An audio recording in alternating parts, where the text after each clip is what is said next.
of Philly, where the birds take flight. Eagle swag on the rise each and every night. Tone and Marcus got the scoop ready to ignite. From the lanes of South Street to the Broad Street lights. Dashing like a running back, hitting every play. Flying guys in the zone, never led astray. Talking touchdowns, talking game day. Huddle around the mic, hear what they gotta say. Fly like an eagle soaring in the sky. Tone and Marcus always standing by. Bringing their heat, call it do or die. Philly squad, hear the battle cry. Fly like an eagle soaring in the sky. Tone and Marcus always standing by. Bringing their heat, call it do or die. Philly squad, hear the battle cry.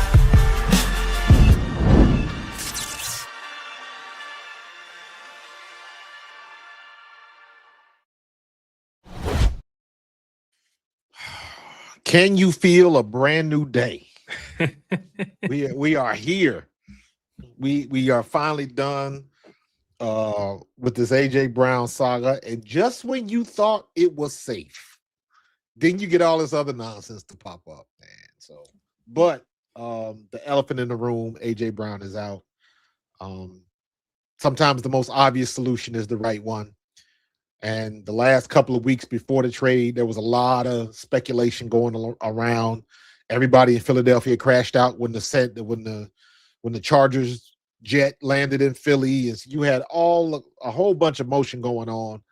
But at the end of the day, the most obvious solution was the right one. AJ Brown goes to the Patriots. And we're going to talk about it here on the Bald Eagles podcast. My guy, Tone, what's good, man? How you feel about this whole situation? Oh man, it's for one, first and foremost, got to tell the people how much I appreciate them. Make sure you guys smash that like button. Make sure you guys hit that hype button, and also make sure you guys are subscribed to both channels. We are live. I repeat, live on Pro Fan Talk. We're also live on Chalk It Up Sports, where no matter if we win or if we lose, we just got to charge to the game. Really do appreciate you guys for locking into what you guys do. But man, this is a bittersweet time. Yeah. Hold on. First of all, dog come in here, wanting to hack up whatever he got going on. Anyway, man, this is what I'm talking about. Like, it is a bittersweet day. It's a bittersweet day because AJ Brown, I don't care what anybody says, he gave us some of the best wide receiver play we've ever seen in this city. Absolutely. Especially if you want to just keep it modern in the Midnight Green era, in the Jeffrey Lurie era, he's given us arguably the best wide receiver production we've seen in a 4-year span. I mean, over 5,000 yards over the span of 4 seasons. He did work now. He put in real work, 30 plus touchdowns, productive in the Super Bowl. Super Bowls, plural. Multiple Pro Bowls, multiple All Pros. Got paid twice here. He was well taken care of, and he took care of the city with his production. That's a fact. That's not opinion. That's not conjecture. That's just the cold hard facts. Other cold hard facts is he became disenchanted with the city, and he became disenchanted with the Philadelphia Eagles organization. And that's not to say that he had beef with everybody in the building, but when being somewhere checks so many boxes, and those boxes being like accolades and, you know, the championships, personal accolades, the money, the statistics, he was checking every tangible box guys pay attention to in their careers. He checked the production box. He checked the money box. He checked the winning organization box. He checked the personal accolades box. He checked team accolades, that box. He checked all the boxes that you would expect a guy to be satisfied with checking. And unfortunately, it wasn't enough, which to me makes me believe this is far beyond just football.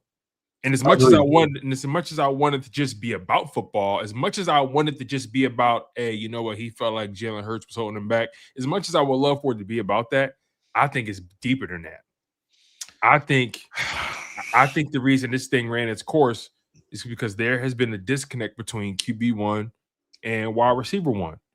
And AJ Brown said it's been kind of going on for the past couple years, but we still been doing our jobs as pros, as they should, right? As they should. You still got to be professional, man. And when I heard that, you know, that who was that? Maria Taylor, who he sat down with.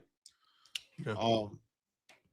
The first thing I thought of was their conversation that was caught on the live mic at the Super Bowl. Because I compare and contrast.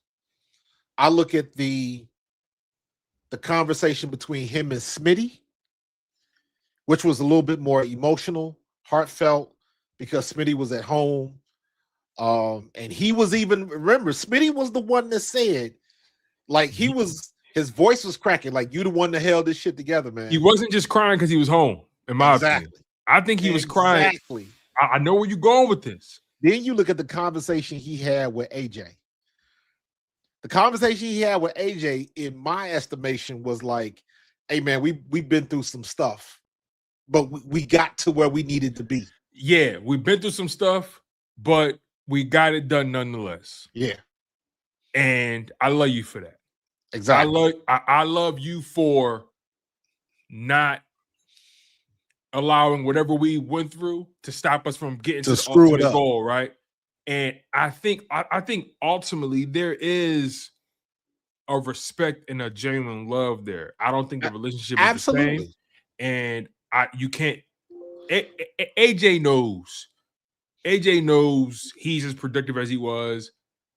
And he helped AJ. He helped Jalen Hurts just as much as Jalen Hurts helped him. Like they mutually know that this was a symbiotic relationship. And like you said, I love the point you made about Devontae Smith and the comparison of those interactions. Yeah, and you took the route that most people haven't taken. Most people have just focused on AJ's video, saying, "Wow, this video in hindsight looks even more weirder." But when you get to the crux, it's so funny how we have the duality of those two different interactions on the same day for the same purpose. Yeah. You know how sometimes in those work seminars they say, hey, which one was the right way to handle this? Scenario A or scenario B? And what we saw was the same exact situation and two different approaches, two different responses or interactions, two different dynamics. Yeah. And you saw a heartfelt, emotional Smitty. Yeah. And the operative words that came out of his mouth were, you kept this shit together, bro. Yeah. You held this thing together, bro. And he I said believe we talked about that, man. It had to be a lot of stuff going on behind the scenes. We heard BG say, BG, one is trying. He's BG trying to hold this thing together. BG was leaking. So that was two people. Yeah. You see, we didn't put those together at the time as a collective, as a fan base. We didn't put those together. We heard two different people that we respect from the Philadelphia Eagles organization say about Jalen Hurts, you held this thing together, bro. Yeah. And some people want to try to make it seem like Jalen Hurts is the one who ran him out of town, or Jalen Hurts is the reason why AJ Brown is being held back, whatever it is. Listen, you save that for the NFC East division rivalry talks. Right. When you really want to talk football, when you really want to pay attention to the human element of this, two people who are respected in this city, who was drafted by this organization, that the people love, definitively said about Jalen Hurts or about Jalen Hurts, he held this thing together. Right. And now you hear all of the other news, the Craig Carton stuff, the Hassan Reddick stuff. If where there's smoke, there's fire. And if any of this is true, then the glue that Jalen Hurts was even more important. Because that's the type of stuff that could have wrecked your Super Bowl run. Because if we want to believe that that's true, then I'll take it another step and say Jalen Hurts' play on the field, getting the ball to AJ Brown, all of that type of stuff didn't matter anyways. Because he was dead set on getting out of here because of whatever the rumors were. I don't know if there's any truth to it. I just know we were talking earlier that And when I heard this dude say that, the first thing I said was, "Oh, here we go with another dude that really don't know what the hell he talking about." We talking about sources again. And if you think about it, just like all of this hoopla that happened with Rossini and Vrabel, right? When all of that crap hit the fan, then you had this slow drip of information, and folks got pictures in the bars and at breakfast, and then now all of this other kind of content is coming along, and now you got the same situation with AJ. All this other extracurricular stuff starts popping up. Mm-hmm. And I am convinced that the biggest problem, hell, with just men in general, more so when you're looking at people in the professional ranks playing professional sports, the biggest issue is ego. And what tickles somebody's the ego gets in the way. And what tickles the ego more than anything on this planet of men? Females, man. Now, I don't know what went down, right? If we want to lean into the rumors, we can. We don't have to, but I'll say this: men typically can get over most things. Men, if we understand the man dynamic, ladies, if you guys are in the live chat and you got men in your lives and you understand the male dichotomy, the way men coexist in each other's orbits, men are very simple. We're very easy to understand amongst each other. There's only but so many things that can lead us to not rocking with somebody or falling out of favor with somebody. Time. Actually, I can't even say time or distance because I got homies to this day that I ain't spoken to, I ain't seen in a while. When we get together, it's like Voltron. We come together.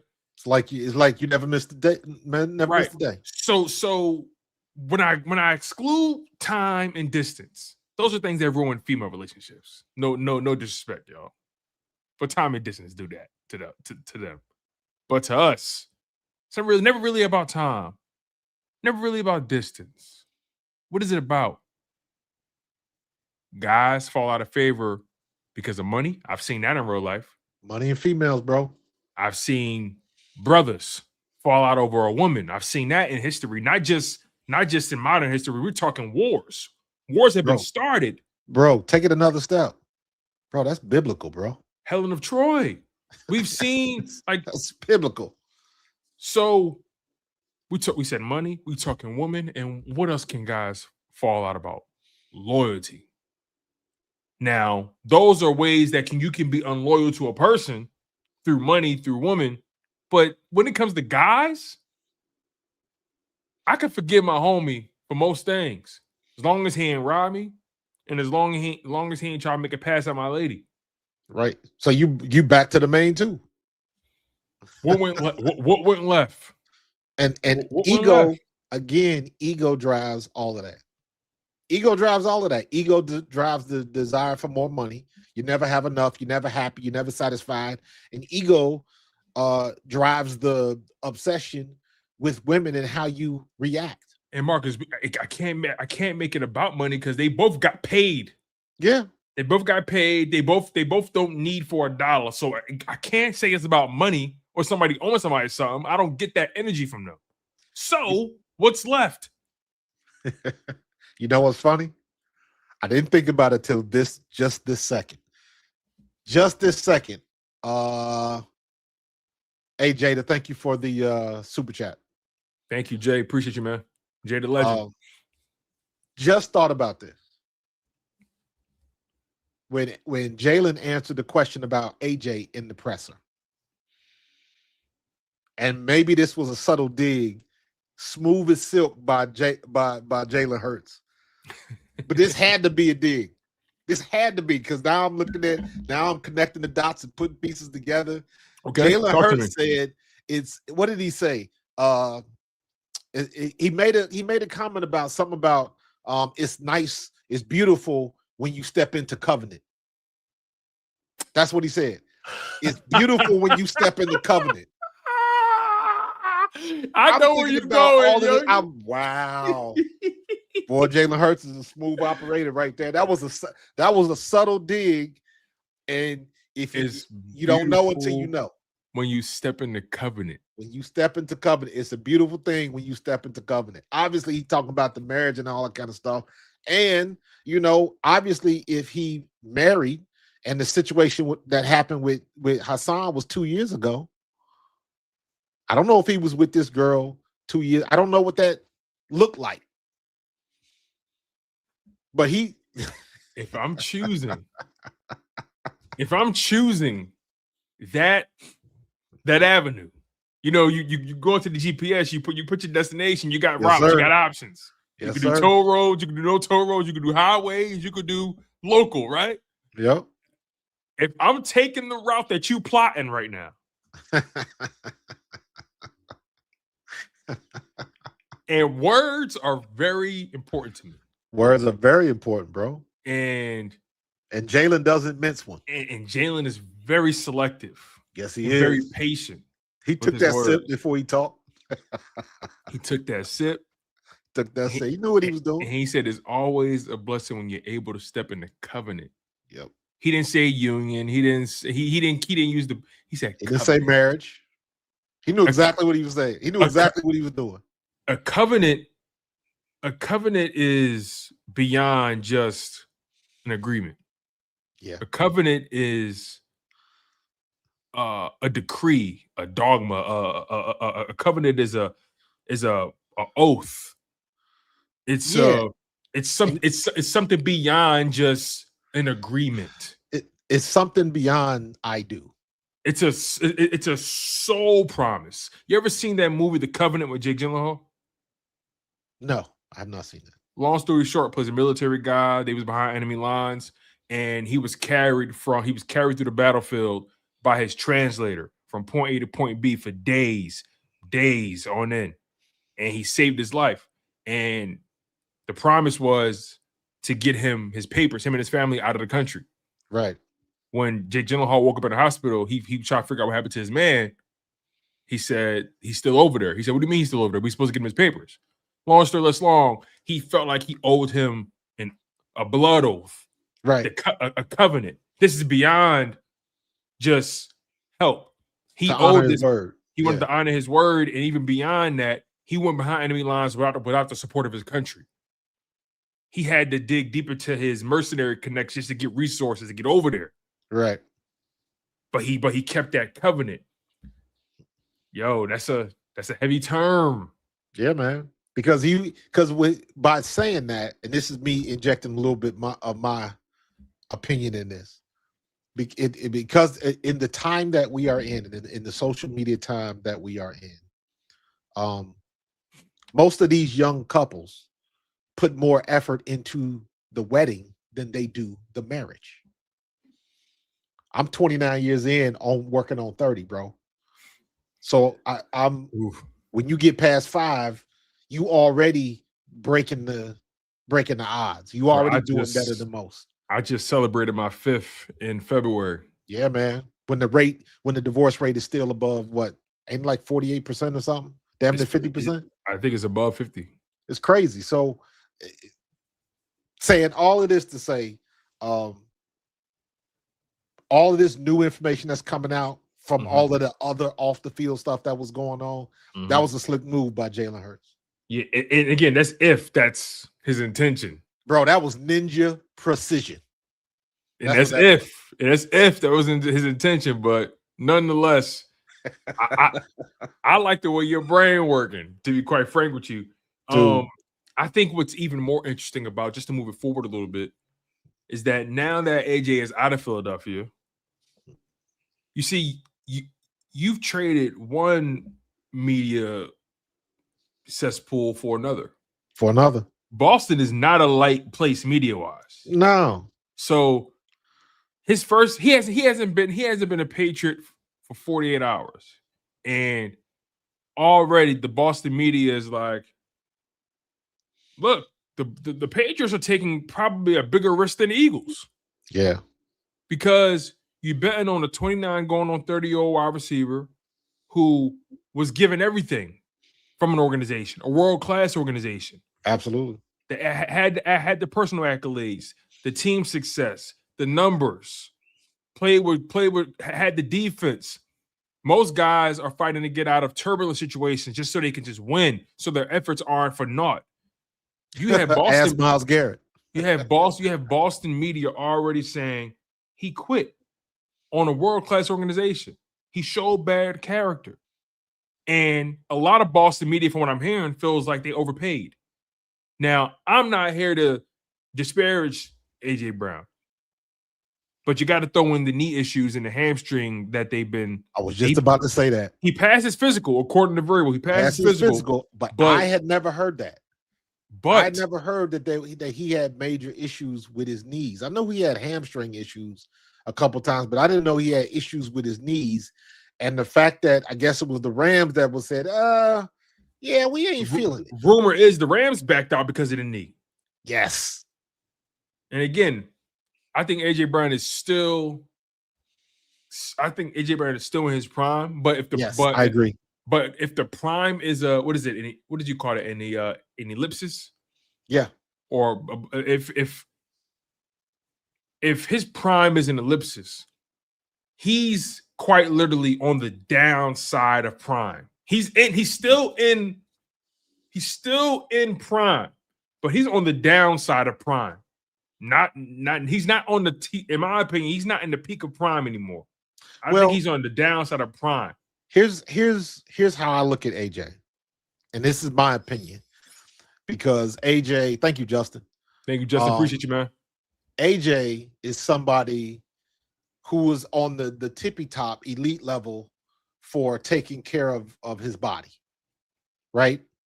So how I look at AJ is still better than a lot of people that are 4 and 5 years younger than he is. So in my opinion, AJ is on the last year of his prime.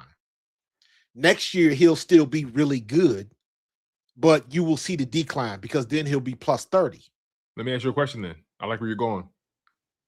How many years do you think he has? How many years left? How many years do you think the Patriots will get out of AJ Brown that would make them feel like it was worth it? Well, and that may be a little subjective. So let me go a little bit more tangible. How many more years do you think AJ Brown has left at being a perennial 1,000-yard receiver? Let's just use that because it's tangible. One more year, guaranteed. Guaranteed. So you're saying he has one more year left at being a guaranteed 1,000-yard receiver? Because here's the well. Before I go into that, let me finish my point on his prime. Right. I still think he is in his prime. However, he is also in the same boat as a Lane Johnson. Lane Johnson is a beast at his age on the field. Lane Johnson still plays like he's in his prime. It ain't about his play. It's about his hamstrings acting up and him having to sit out a game. AJ might be in that situation. When he's on the field, he's a beast. He's a dog. He is what he is. And it's exactly what you want. He's the guy you want in the alley when you got to throw down. But can he stay on the field? That is the problem, because now you don't have Devontae Smith and Dallas Goedert to back you up, to take the focus off of you. You don't have that anymore. So now what did Tony Stark say in the first Avengers movie when he was talking to Loki? If they come for you, and they will come, it's all on you. It's all on you. You were the prize all preseason. You were the focus all preseason. Every other day, it was a hit piece on Jalen Hurts based on the relationship between y'all two. So when they come for you, it's all on you. And if he has any hiccups, if he gets injured, if he gets the nicks and you get the knick-knack injuries that used to happen all the time, where you can play yourself through them. When you 29 and 30 years old, you don't just play through those like you used to. We don't know if everybody's gonna is AJ gonna be successful in his 30s like Mike Evans. That's the best example. That is the best example. Mike Like Evans is he just started. He just started breaking down. 1,000-yard game, 1,000-yard season, 1,000-yard. I think he's had a 1,000-yard season every year of his career, right? So can he do that? Whether you 1 yard over or you 300 yards over, as long as you get over. AJ Brown can still do that. And but the situation has to be right for him. He has to stay on the field. He has to stay healthy. And I'm not necessarily sold that Drake May is the be all end all. Because what did they tell us ad nauseum when we lost to the Chiefs in 22? What did they tell us? We were sick of hearing it. Oh, when you lose that first one, it is so very hard to get back. So hard to get back. Yeah. So, okay. You got the quarterback that you think you want. Mm-hmm. He wasn't very, very good on the biggest of stages. He got outplayed by Sam Darnold. Because if it was us, if it was Jalen, he'd have been hearing about it nonstop. And what is it? Why is it that Philadelphia is the only city where they come with the smoke? How come Jalen Hurts is the only person catching the smoke? But right now, it don't seem like that. Right now, I'm seeing people actually be like, "Damn, I got more respect for Hurts after knowing what I know now." I'm saying that from the standpoint of everybody wants to say that if it's always been Jalen Hurts isn't the best passer. If AJ Brown had a better quarterback, he would have better stats. All of that type of stuff. That shit is so funny to me because at the end of the day, it's like he still got to go out there and throw that ball. Agreed. And people talk like he just waking up and the stats are already in the box score. Like they acting like he just walking into everybody already where they supposed to be. He just got to just walk into them. Like, no, he still has to go out there and perform and sustain and execute. And AJ Brown doesn't have the success he has with a bad quarterback. We like it's hard. It's hard to be productive in this league. You know what I'm saying? But regardless, though, I think what's been really fascinating about all of it really is just with AJ Brown leaving, how he's been talking. My man said it's like heaven. He called being in Philly just work. Like, but didn't he say that after he got his ring? Didn't he say the same thing? It's not. No. After the ring, he said he thought he would be. He thought it would mean more. Yeah, he gave the impression that he was just unfulfilled. Okay, I see what you're saying. Yeah, yes. It's basically, sentiment is the same type thing. The sentiment is the same, being unfulfilled. I don't know, man. Like, I always got a funny thing about people who talk ill of their old work, and exactly, and you got a lot out of that too. Exactly. When you were on site for years. Like, I just think there's a better way to go about, hey, I had a lot of success in Philly, I felt like it was time for a new chapter. I could respect that. But when you play the comparison game and do this is heaven, that was that, this is this, like you playing a dangerous game, in my humble opinion. And you don't make it easy, and maybe you don't care, right? You got what you wanted from the city. You did what you did, and maybe you feel like you ain't ever got an answer for that. But it's just, I don't like the whole heaven comment. Oh, this is heaven, or because you grew up for the Patriots. I don't give a fuck, bro. Like, well, you knew he was going to get that. That was a dig at the organization. I take that with a grain of salt, man. An organization that paid you and sent you to your dream team. Like, that's another thing too, right? Like, Howie Roseman remains stand up in all these negotiations. He said GJ to a good situation. Now CJ didn't make the most of that situation, but he sent him to a good one. Sent AJ to a good situation. Sent Carson Wentz to a good situation. Ain't it funny? The only person he didn't send to a good situation was Hassan. That was an interesting situation. And he from here. He from here. Actually, no, they did send him to a good situation. They kept him on the East Coast. Dude, they sent him to the Jets, bro. They kept him on the East Coast. Hey, I'm just saying, guys be having the investments, wherever it is. They kept him on the East Coast. They sent Bryce Huff to the Niners. They do right by guys still. Next thing you know, Hassan is over in Japan, walking the streets. Like AJ talking about being in Boston is like heaven. You okay? Go out late at night and see if it feel like heaven still. Man, at this point, anything he says about like Boston and Philly and all that kind of stuff, that's just he just projecting. That's just clickbait content. Because now I would have a problem with who somebody else did that. And I remember talking about this, and I'm trying to remember what the situation was. It was somebody for the Cardinals. Was it Patrick Peterson? For the Cardinals that got traded or left or something. Somebody went to another team. But it wasn't until after they went to the other team, and then they had all this bad stuff to say about Kyler Murray. And I was like, bro, you was on site with him. Are you talking? I think that was Patrick Peterson. Was that Patrick Peterson? I was like, you were in his face every day, and you as a captain, or you as one of the leaders on the team, you didn't step to him. You didn't say anything to him. Now, if you did, then my bad, and he get what he get. But my point is, it's like, don't leave the company and somebody you've been smiling in their face for 5 years. Now all of a sudden you're gonna tell everybody you hated their guts. Well, then why didn't you have the guts to say how you really felt?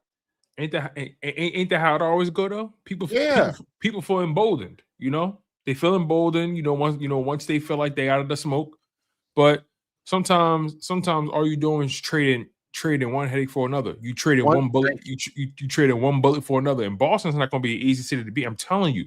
Ain't like no way, man. That city's. Wait till. I think that let's get into the compensation, right? Eagles got back a 2028 first round pick and a 2027 fifth round pick, right? It's funny, right? I saw some people saying the Eagles didn't get enough, and my perspective is the conversation before the trade was get a first round pick. That was the conversation. And everybody got infatuated with what Waddle got. Right. But that was the conversation we talked about. Get it first. You get a first round pick by any means necessary. Any means necessary. You had some people saying the Eagles were going to have to settle for a second. Remember that? Yep. But they walked away with a first. But the problem is it's a 2028 first to most people, and it's not a 2027 first. Man, that's okay, man. Do not forget who cooking. Exactly. And the first round pick is still a first round pick, because when that 2028 draft class come, you're going to be reminded, oh, we got 2 first round picks. You're going to be reminded. So settle down, right? But here's the thing. Here's what makes that move a better deal for me than making the move. Obviously, prior to June 1st, the Eagles would have taken a very large dead cap hit if they would have made the trade prior to June 1st. So post June 1st, it behooved them to trade him post June 1st just to avoid the financial implications, or I'm sorry, the financial ramifications. So hypothetically, let's say they do trade him prior to June 1st, and they do get a first round pick from the Patriots. That first round pick would have been a 31st overall pick, which in this past draft, in this most recent draft class, is an odd man place to be. You would have likely been trading back if you would have had that pick, or trying to maybe package it to move up a little bit. But 31st overall in the 2026 draft class wasn't really that valuable. But a 2027 or 2028 first round pick has greater odds to be better than 31st overall than it does to be worse than 31st overall. Think about it. They was in the Super Bowl. There's more room for that pick to be a top 20, top 25 pick, right, than for it to be the 32nd overall pick or the 31st overall pick again. And also, dude, what are the odds? Do you really think that we're still going to have that first round pick when 2028 rolls around?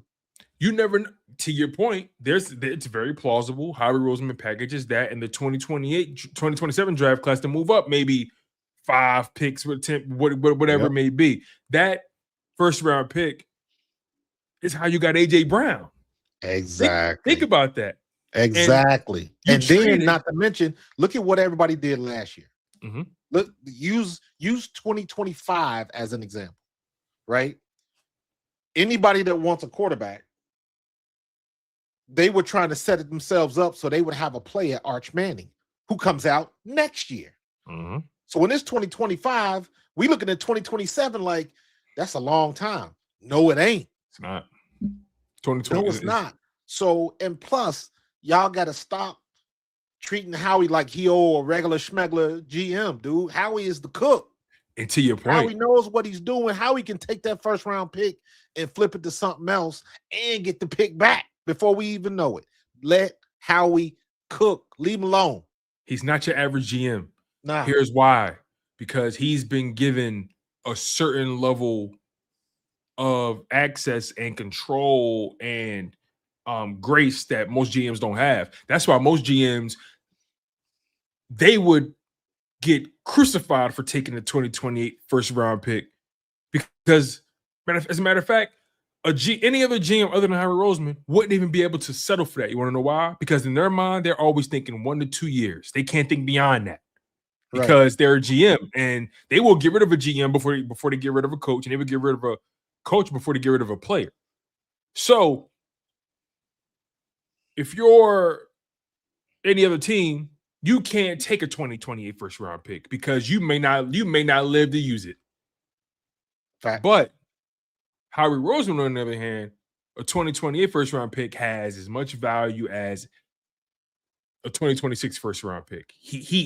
That's how much flexibility Howie Roseman has earned in his organization. That's how much he has.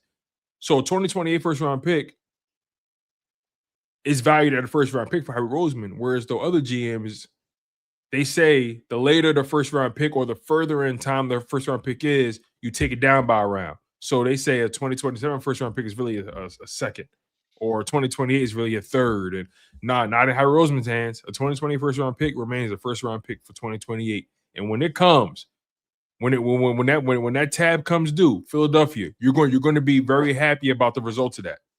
Why does it seem like we had this conversation every year?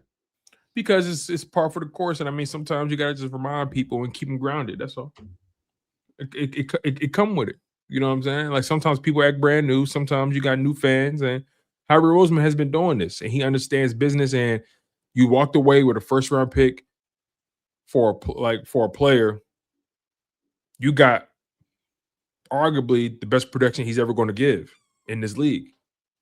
You traded a first round pick and a third to Tennessee to get AJ Brown.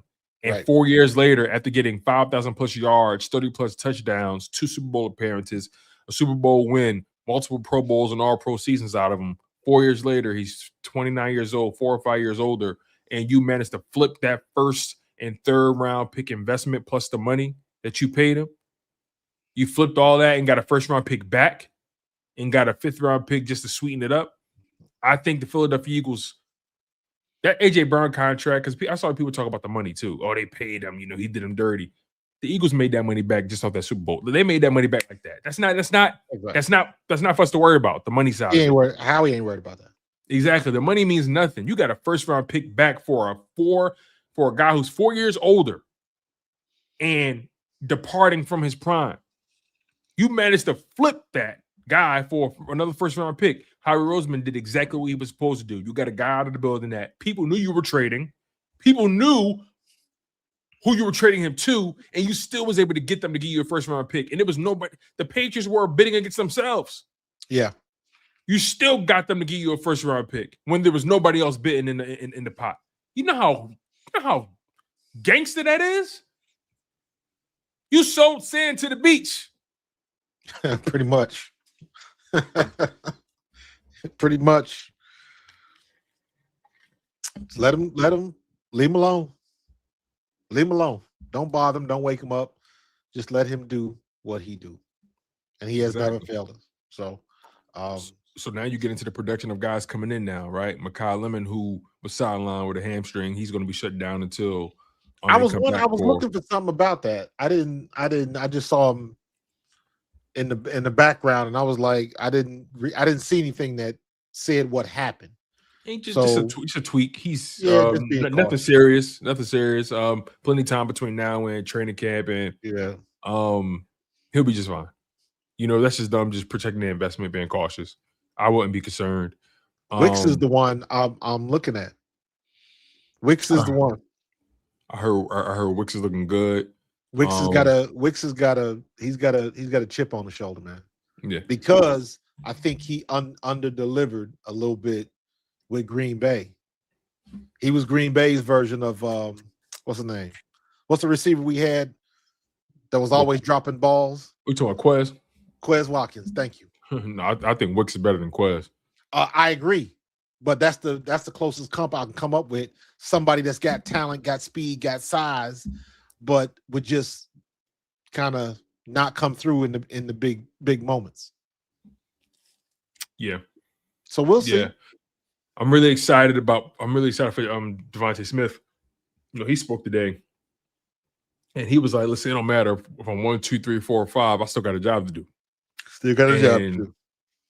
So I respect how he handling it. He said, "Look, AJ, as a brother, he made me better. Business as usual. I got a job to do." And I know for a fact, Devontae has sees this as a major opportunity for himself. He sees it as a challenge. He knows what. First of all, a guy like Devontae Smith, can you imagine being like accomplishing the things he's accomplished and humbling yourself to be 1B in Philadelphia? Granted, in the AJ Brown era, he has been able to provide you with 3 1,000-yard seasons out of 4.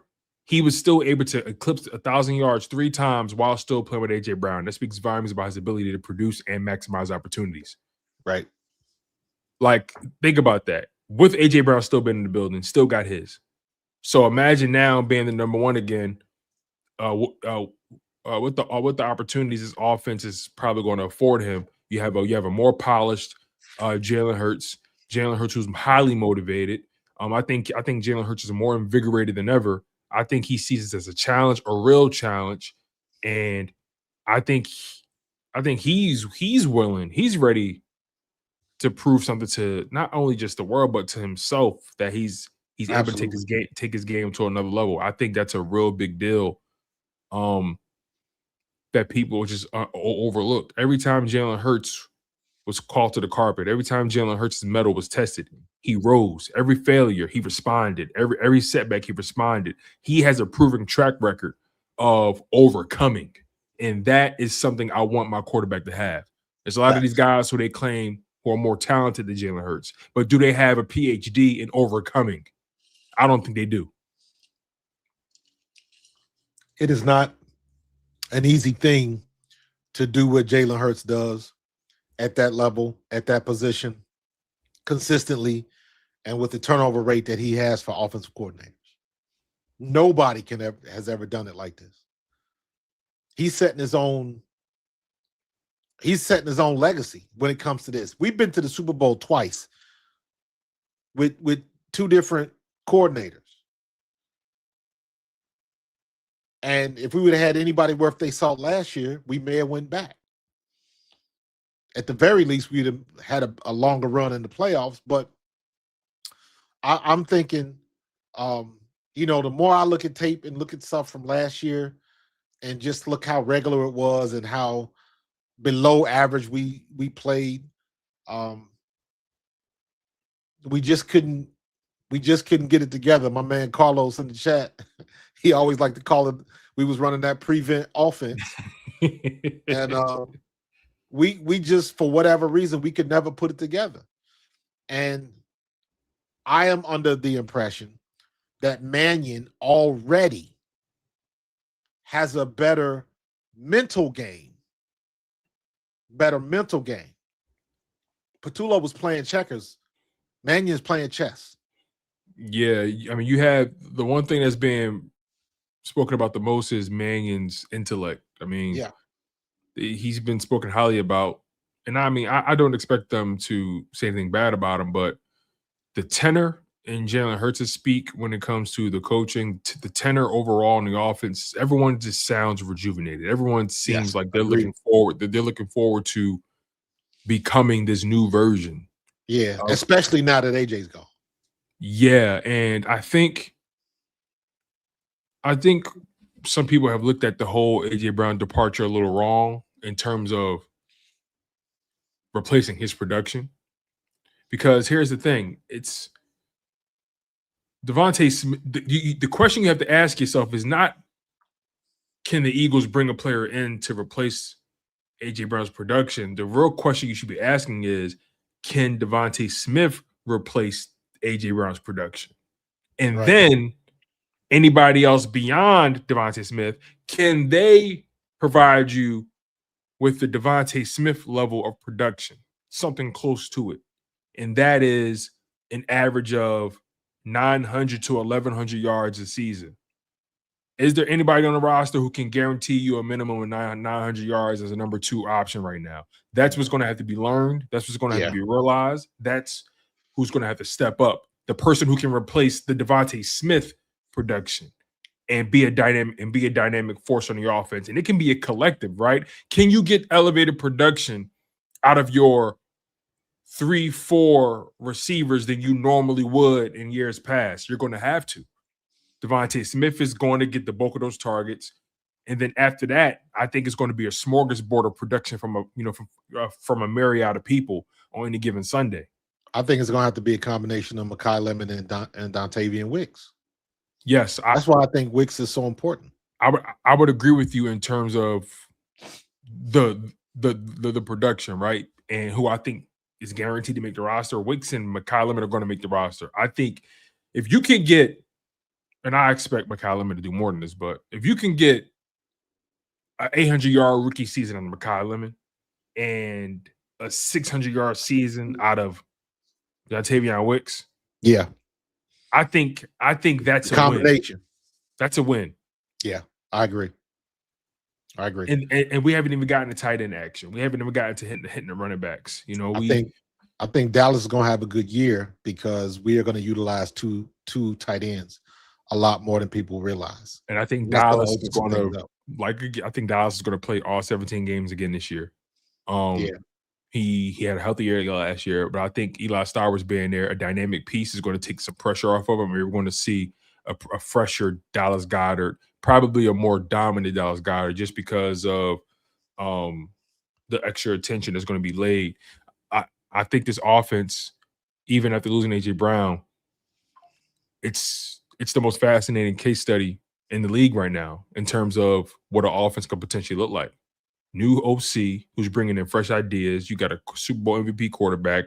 You have a Pro Bowl talent, all-pro talent in Devontae Smith. He just has to get the accolade to match that, but we know what the talent is. We have a Heisman Trophy winner, right, at the wide receiver position who's earned it, top 10 overall pick. You got Saquon Barkley. You got talent on this team still. How will it look? I think Jalen Hurts is looking forward to finding out. Absolutely. I think he's ready. I just think I don't think it's going to be a lot of. He's still going to have his deep balls. I think he's going to surprise some people throwing across the middle. But in my opinion, and again, I'm speculating. I haven't seen anything yet. We'll know more when preseason starts and we get joint practices and all of that in. But I think Jalen is going to surprise with the play action, because if we do more stuff under center, play action has to work because you have to respect Saquon Barkley back there, which opens up a lot of other things for A.J. Brown, maneuvering the linebackers, influencing the safeties. What are you going to do to make those things happen? And now that you got two tight ends that you can work with, somebody got to stay busy on that defense. Mm-hmm. So we're right back in the situation where we want to be, where you make the defense make a choice. Is it Smitty? Is it Dallas Goedert? Is it Eli Stowers? Is it Dontavian Wicks? Or is it Mekhi Lemon or Hollywood Brown? So you gotta pick your poison. Obviously, I'm expecting in the first 4 to 5 weeks, there's going to be a lot of coverage shifting to Smitty. Rightfully so. But eventually that's got to ease itself out. Or Sean Mannion's got to be smart enough to take advantage of the mismatches somewhere else. If you got an extra man on Devontae Smith, that means somebody somewhere is open. There's a hole in the defense, and Mannion's got to find it. And I think he's the guy to make that happen. He's not going to be fumbling on the snaps and all of that type of stuff. Not fumbling, but trying to figure out, sitting there on the sideline, trying to figure out what you want to run and stuff like that. Because it's just like McDonald's, man. You've been looking at this same damn menu for 30 years. You get the same thing every time you go. You know how much a Big Mac is. You know how much the quarter pounder with cheese is. Stop playing. Mm-hmm. Give me stop. You know what you want. You get the same stuff every time, man. Get your 12-piece McNuggets to get the hell up on out of here. Don't make it difficult. How many times did we say that, Tone? Don't make it complicated. Some people can't help it. Don't make it complicated. And man, I almost jumped out of my seat when I saw that interview with Jeff Stoutland, and he said that. He literally said that. So I'm thinking Sean Mannion's got a little bit better grasp of what we need to do. Jalen Hurts told you. He said he has answers to my questions. Yes. He's never used those words in combination with talking about Kevin Patullo. He is clearly he's never happier with Sean Mannion. He's never said Kevin Patullo has answers to his questions. Never.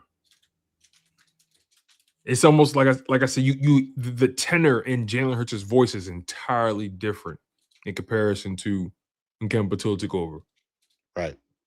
When Kevin Patullo took over, it was almost like he was waiting for the shooter drop. It sounded like, it sounded like one of those like, I'm just here so I don't get fined. I like him. Now he sounds intentionally pointed about how he's describing Manning. Right. I agree. Yeah, I agree. He's comfortable with what he knows. What was your thoughts on Myles Garrett getting traded from the Browns? I wasn't on my bingo card. Have I been talking about this with you? I've been bringing this up regularly. I didn't think it was going to happen. And I think the Browns came up. I agree. It looks like the Rams are paying for Garrett in perpetuity, right? They're giving up a first round pick in 2027, giving up a second in 2028, a third in 2029, a fourth in and they gave him Jared Verse. Yeah. Jared Verse, who was one of the young up-and-coming edge rushers in this league. They say, you know what? We gonna gamble. We want the proven guy. We want the OG. Myles Garrett's 30 years old, coming off a 20-plus sack year, his best career of his career, excuse me. All they need, I'm sorry, when you make a move like this, and as much as they gave up, and Myles Garrett, I'm not saying he's that dude, arguably the best player in the league. Right. You got to win it all. Yeah, absolutely. You got to win it all. And not for nothing, Cleveland is not as bad as it Cleveland's going to be better than they were last year. If they let Shador start for a whole year, I think he'll be fine. I think Cleveland needs to just go all in on this youth. They need to go all in on this youth movement. They need to go all in. Stop being half foot in, half foot out. Tell Deshaun Watson to stay home. Take the L. You paid him. That investment, it's already flopped. Right. Move on. Accept it. So the problem with certain people in business, they don't know when to cut their losses. They don't know when to say, you know what? It is what it is. They refuse to say it is what it is with Deshaun Watson. They keep trying to teeter this carrot that he can play still and he's going to compete. Move on. I would move on from this brother. And then you got the Rams rumored to be talking to Aaron Donald about coming out of retirement. Like, what are we talking about? And it wasn't like Aaron Donald retired Like, and he wasn't playing well. He retired probably as one of the best D tackles in the league still. The Rams got everything they need. Yeah. But can they put it together? Can guys stay healthy? So much goes go. into it. So There much you goes go. into it. It's not this won't be the first time that they've been here. It'll be the first time that they've had a piece added like Myles Garrett, but some people look at that as a last ditch effort. Remember, they traded Stafford going. This might be Stafford's last year. It's possible. I mean, they gave him a year extension. The Rams, they traded their first round pick this year to get Trent McDuffie. And they had another first round pick. That's how they got the quarterback out of was it Alabama or Georgia, whatever his name is. I don't know his name. Can't remember. But you drafted a quarterback in the first round, so clearly you see him as your future. You traded for Trent McDuffie, paid him. You traded for Myles Garrett while he got that contract. Right. You carrying a lot of money and not enough in your future. They've proven that they can do it again, but it took them a little bit to get back from that Super Bowl in terms of rebuilding. It took them a little bit. Yes. And they finally had the youth movement going, and now they feel like they're. I mean, they were in the NFC Championship, so I get it. And I respect the Rams for always having that Eagles mentality of going for it. I mean, they do it. The Eagles and the Rams got two different mantras. I think the Rams are a little bit more reliant on free agent talent than the Eagles are these days, or trades these days. I think the Rams are a little bit more reliant on that, and the Eagles have been a little bit more reliant on player development. Yeah. But I think both organizations have the same mentality of you see an opportunity, you pounce, and I respect. Yep. I respect the Rams for it. I really do. Ty Simpson, that's the quarterback. There we go. Yeah. Sorry, y'all. So, I mean, that's all I really have. I think it's going to be an exciting season. It's going to be fun. Absolutely. We're able to move on from the AJ Brown stuff. Now it's going to come back, obviously, because the Eagles played the Patriots in the preseason and in the joint practice. So that's going to be really interesting to see. I mean, we've already seen the Quinion and the Coop battles. It's going to be interesting to see the Rick Woolen, AJ Brown battles. Rick Woolen looks like a beast. I've heard nothing but great things about him. 6'4" and runs a 4.2. What? And I think the biggest takeaway that I've heard from people who are there watching him move is he looks comfortable in his body. Yes. And sometimes you got guys who have the range, have the tools, have the physical traits like Akili Ringo, but they don't look comfortable in their body. Right. And Rick Woolen just settles in to that frame nicely. So, like I said, we've seen the Quinion AJ battles, the Coop AJ battles. I'm curious to see what the Rick Woolen AJ battles going to look like. And I expect Quinion and Coop and those guys to be competitive like they always are. I don't think we're going to see anything out of the ordinary when it comes to AJ Brown competing against the Eagles. What you're going to have to watch for, though, you're going to have to watch for maybe some linebackers, maybe some safeties taking some cheap shots. You got to watch for that. Maybe you see a couple guys that's a little, they're a little PO'd that they tolerated you and you still and you asked for a trade. Because everybody in that building wasn't happy about the AJ Brown stuff. I'm telling you that. People carry themselves with professionalism, but I'm sure there was a group of guys in that defense. Defensive guys that they don't like offensive guys who you play this game. You tell me. Defensive guys don't like the offensive guys that get a little too cute or they make it about them. They don't, but it all depends on who's the captain of that defense. True. When I played, Seth Joyner didn't suffer no fools. And then you had Eric Allen back there. So you had two of the best in the business and the Hall of Famer, mind you. Seth was more of the, keep everything together. Eric Allen was just good. You know what I'm saying? But Eric Allen was very low key. Eric Allen was the guy that everybody wanted to hang around in camp. He was that guy. Seth was the guy everybody wanted to impress. Seth was the guy that you wanted Seth to come over and you say, "Good job, Rook." That's what you wanted from Seth. EA was the guy you just wanted to hang out with. because he was just that cool, and you knew you could always learn something from him. Right. So, but I say all of that to say that do they have those personalities? You are starting to get that with Coop and Quinyon because they are so young, but they've been starting since day one. Mm-hmm. So we lost a little bit with Nakobe. Now we need somebody to fill that gap. Not so much in the talent category, but in the leadership category. We got Zach Bond. So is Jordan Davis a leader this year? I think Jordan Davis. Is he captain material this year? I think Jordan Davis has a C on his chest this year.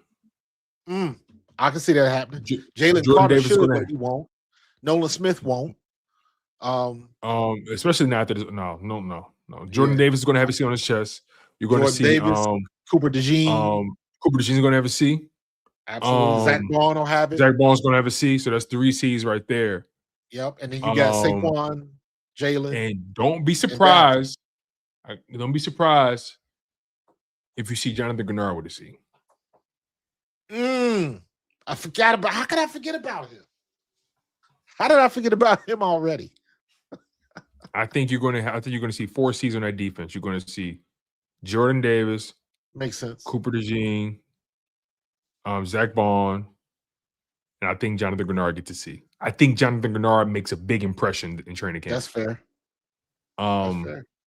He's a veteran.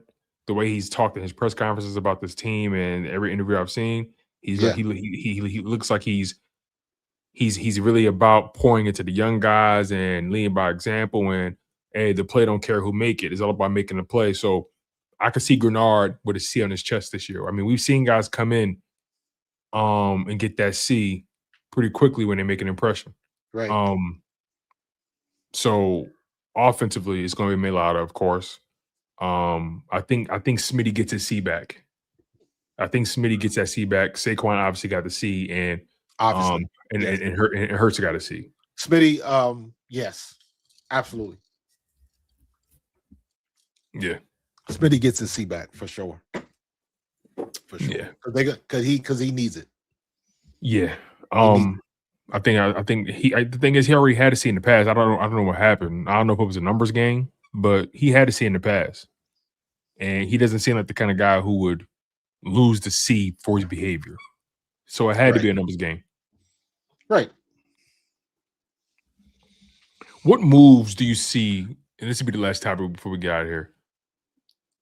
If you could see the Eagles adding to any position group or making any move leading up to the season, what move can you see them making? And I know you have to see hear more about training camp and maybe where they're lacking production or lacking some development at. But if you had to forecast a position or just anything that you can see them adding to, what would that be?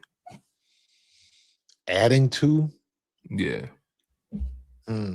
Or even if you want to say you anticipate another move being made, or maybe you don't know exactly, but do you anticipate another trade happening? We've seen it happen. Do you anticipate a signing? I think this year, Howie has to do something with Eli, with Keely Ringo. So that's somebody that can get out and they can bring somebody else in. I don't believe we need Keely Ringo on special teams that badly. So that's one. I can't really think of anybody else. Is Jahad Campbell gonna step in for Nakobe? That's a big deal. I think Jahad Campbell is going to have to really mature this year. Hod is definitely more talented, but he's going to have to mature this year, though. Nakobe knew where he was supposed to be. Nakobe was the quarterback of the defense, and I don't know if Hod is ready for that because you got to know where everybody's supposed to be. I think the Eagles sent the message with the schedule release that they have high expectations for Jahad. They had him in that room for that schedule release with some people that's pretty respected in that organization. They had him in the room. He was the only guy in that room without the log. He was the only guy in that room that wasn't on his second or third deal. You had Jordan Davis in that room who just got rewarded with his first big extension. He's going to get the C. You had Jalen Hurts in there, $50 million quarterback who has a C on his chest. You had Mailata in there, who's on contract number 2 or 3. Mailata, Dickerson, Pro Bowler, All Pro. I mean, he's a captain, And then you had Saquon Barkley in there, captain, offensive player of the year. Jahai Campbell was the least decorated guy in that room and the youngest guy in that room. I think that was a message from a PR perspective that you have to step up. I forgot about that, but you have to step up. Max Crosby is a possibility. That's a big move. That's a big move. He's technically still on the Raiders, right? After the Baltimore deal fell through, and they spent a lot of money on those other players. I don't think they prefer to go into the season with him on the roster. You'd be surprised though. You get close to the season and teams get a little crazy things are gonna happen. Yeah, teams get a little antsy.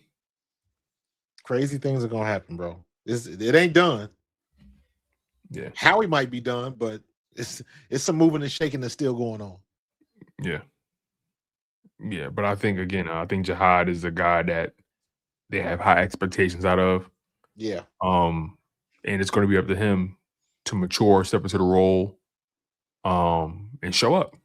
And it's straight like that. But I don't think he should be comfortable by any stretch of the imagination because we all know Vic Fangio, whoever's playing better is going to be on that field. And if Trotter Jr. or Smile Mondon are doing the job better, then he don't give a fuck where he was drafted at. Yeah. He don't care. Riding the pine. Yep. And I think Trotter Jr. is a hungry player. He's a smart player. I think Smile Mondon is an athletic freak. And if Jahai Campbell's not careful, your talent can be the only reason you're in the league. Especially with this defensive coach.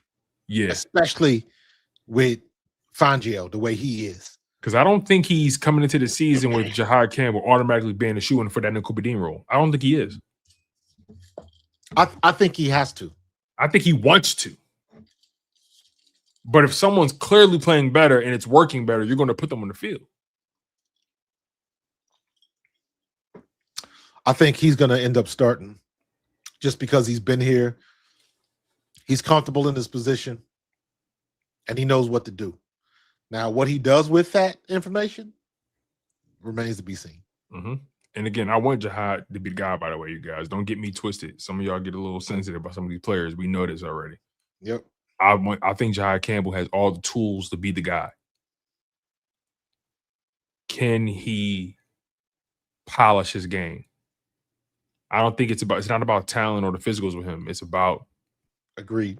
The football IQ being in the right place at the right time, understanding his responsibilities, committing to even making the mistake. If you're gonna make a mistake, make it fast. Make it full speed. That's how I look at it. All right, you guys. That's it, man. We've been going at it for over an hour. Lot of good talking points we hit. Make sure you guys smash that like button. Make sure you guys are subscribed to the channel. Again, Pro Fan Talk is doing amazing work. Coach Marcus does amazing work at Pro Fan Talk, and getting dangerously close to closing on 10,000, right? Yeah, almost there. Working on it. Yeah, so make sure you guys keep that love flowing. Smash that like button. Absolutely. A new era, a new dynamic is here. The AJ Brown saga is officially over in Philadelphia. And what was, and what is. It's straight like that, y'all. Smash that like button. He's Coach Marcus. I'm your guy, Tone the II. This has been the Bald Eagles Podcast. Yes, sir. And as always, fly Eagles fly. Go Birds. In